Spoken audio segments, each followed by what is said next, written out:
Oke teman-teman, assalamualaikum warahmatullahi wabarakatuh. Kembali lagi ya bersama saya di channel Dunia Merpati teman-teman ya. Nah, untuk pada kesempatan video kali ini saya akan coba sharing lagi nih teman-teman ya. Soalnya banyak yang request juga agar merpati yang dilatihnya itu tidak cepat menclok ya. Nah, di sini itu faktor menclok ada beberapa penyebab ya teman-teman. Seperti yang saya alami dulu, dan di sini saya akan sharing kepada teman-teman supaya teman-teman itu tahu ya penyebab dari merpati teman-teman sering menclok ya. Nah, sebelum itu bagi teman-teman ya yang baru gabung tapi belum subscribe, silahkan ditekan dulu tombol subscribe-nya dan aktifkan tombol loncengnya supaya teman-teman gak ketinggalan jika di channel Dunia Merpati ini upload video terbaru seputar burung merpati. Nah, umumnya untuk merpati yang menclok ini memang ada berbagai penyebab teman-teman ya. Nah, di sini saya akan coba jelaskan ada beberapa yang menyebabkan merpati menclok. Ini menurut pengalaman saya pribadi ya. Jadi pengalaman orang pasti berbeda-beda ya. Nah, apa aja sih itu? Oke, mari kita simak. Yang pertama itu ada dari faktor kesehatannya ya. Nah, di sini kita bisa melihat sebelum melatihnya teman-teman. Kenapa kok burung merpati teman-teman itu menclok? Yang sebelumnya itu tidak menclokan dan kali ini itu menclokan teman-teman. Nah, itu bisa dari faktor kesehatannya ya. Nah, jika teman-teman ingin melatih, perhatikan dulu kesehatannya. Merpati tersebut itu lagi pilek atau lagi batuk ataupun lagi meriang ya, dan lesu. Itu juga bisa menyebabkan merpati menclok. Karena apa? Karena tenaganya yang lagi tidak fit atau lagi down. Itu bisa menyebabkan ketika teman-teman latih atau diterbangkan, merpatinya tuh menclok karena tenaganya yang gak ada ya. Jadi faktor kesehatan di sini juga berpengaruh kenapa merpati teman-teman itu menclok. Memang kalau kondisi burung merpati itu lagi batuk ataupun lagi pilek ya, memang gak terlalu parah banget ya. Tapi ketika teman-teman latih ataupun diterbangkan itu kan membutuhkan tenaga. Nah, di sini tenaganya itu lagi tidak ada ya atau lagi berkurang. Nah, itu bisa menyebabkan merpati menclok ya. Jadi teman-teman yang terutama yang baru bermain burung merpati itu harus diperhatikan banget faktor kesehatannya sebelum teman-teman latih ya. Dan salah satu akibatnya itu merpati bisa menclok. Dan sering teman-teman lakukan terus hal itu bisa menyebabkan menjadi kebiasaan nantinya. Ketika merpati teman-teman sudah sehat, sudah fit, ketika diterbangkan kok menclok, yaitu gara-garanya teman-teman paksakan ketika merpati tersebut itu sedang tidak sehat ya. Jadi imbasnya dari situ ya, menclokan jadinya. Oke, itu faktor yang pertama dari kesehatan burungnya ya. Terus yang kedua itu dari faktor latihan teman-teman. Nah, ketika teman-teman beli merpati ataupun lagi melatih merpati, nah merpati tersebut itu mungkin sudah lama nggak terbang ataupun merpati tersebut itu lagi menjawat atau lagi piyik ya. Nah, teman-teman sekali melatihnya itu dari jarak yang jauh ya, itu bisa menyebabkan merpati menclok juga. Jadi bagi merpati yang sudah lama beristirahat, cara ngelatihnya itu bertahap teman-teman. Jadi pertama itu passing-passing dulu jarak dekat. Agar apa? Agar otot-ototnya itu panas dulu ya, agar otot-ototnya itu tidak kaku, dengan cara stretching atau passing-passing jarak dekat dulu ya, sebelum diterbangkan dari jarak yang lebih jauh lagi ya. Itu juga bisa menyebabkan merpati menclok ketika teman-teman melatih merpati. Kok merpatinya itu setelah istirahat panjang terus teman-teman terbangkan jarak jauh meskipun merpati tersebut sudah menempuh jarak yang jauh. Nah, itu juga bisa menyebabkan merpatinya menclokan ya, karena tenaga yang belum fit sama otot-otot bahu merpati atau sayap merpati terutama ya, itu belum fit teman-teman ya. Nah, jadi seperti itu ya, teman-teman itu harus perhatikan juga. Nah, itu salah satu penyebab merpati teman-teman menclok ya.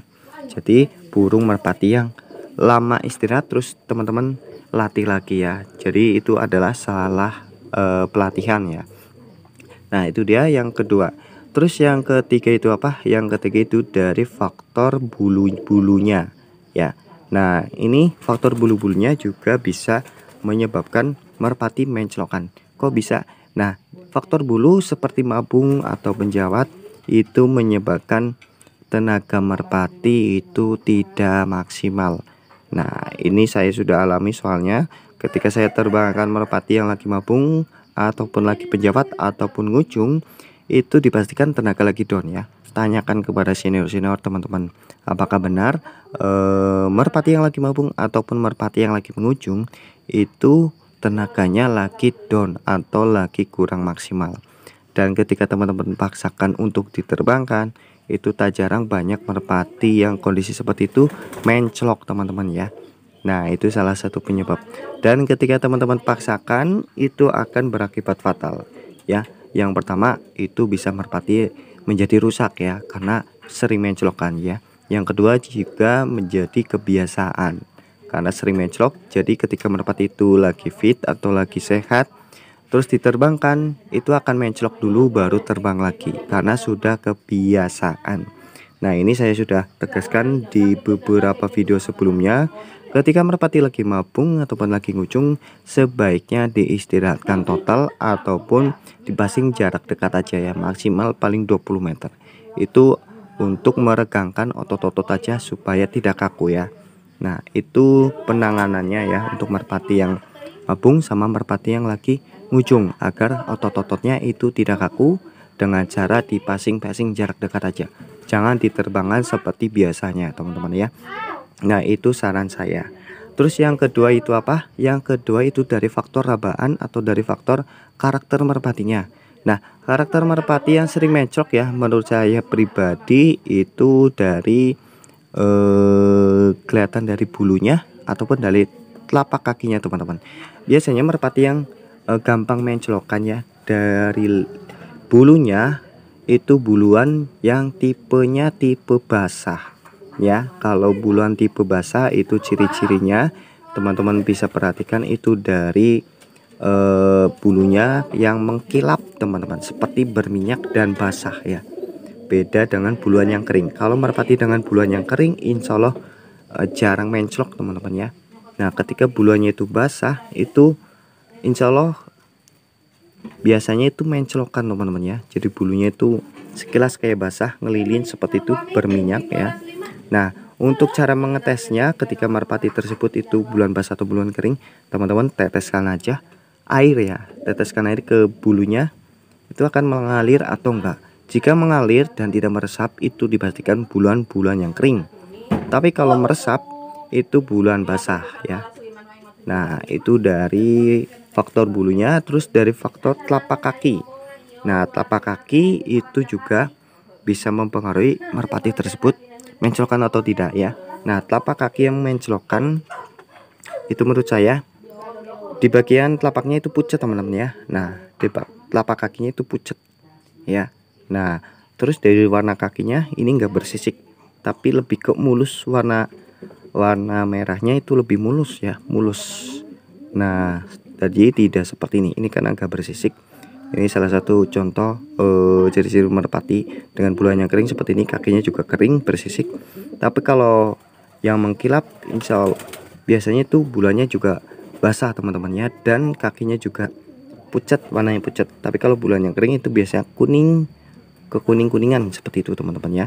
Itu dari kakinya. Itu sih rabaan ya teman-teman, itu menurut saya. Tapi kalau menurut orang lain mungkin ada yang berbeda atau punya pendapat lain, itu nggak tahu ya. Ini menurut pengalaman saya pribadi. Jadi kalau teman-teman ingin belajar, jangan belajar ke saya doang, jadi belajar ke orang lain juga yang lebih senior ya, agar teman-teman itu lebih hafal dan lebih bisa cepat belajar tentang burung merpati ya. Nah, jadi seperti itu aja untuk penyebab merpati sering menclok menurut saya pribadi. Jadi yang pertama itu dari faktor kesehatannya, terus yang kedua itu dari faktor kondisi burungnya, terutama dari bulunya, terus yang ketiga itu dari faktor merpatinya ya, terutama dari bulunya, buluan basah atau kering, dan dari kakinya ya, kita bisa lihat dari kakinya. Oke, jadi seperti itu aja untuk penjelasan video kali ini, dan terima kasih yang sudah menonton sampai selesai.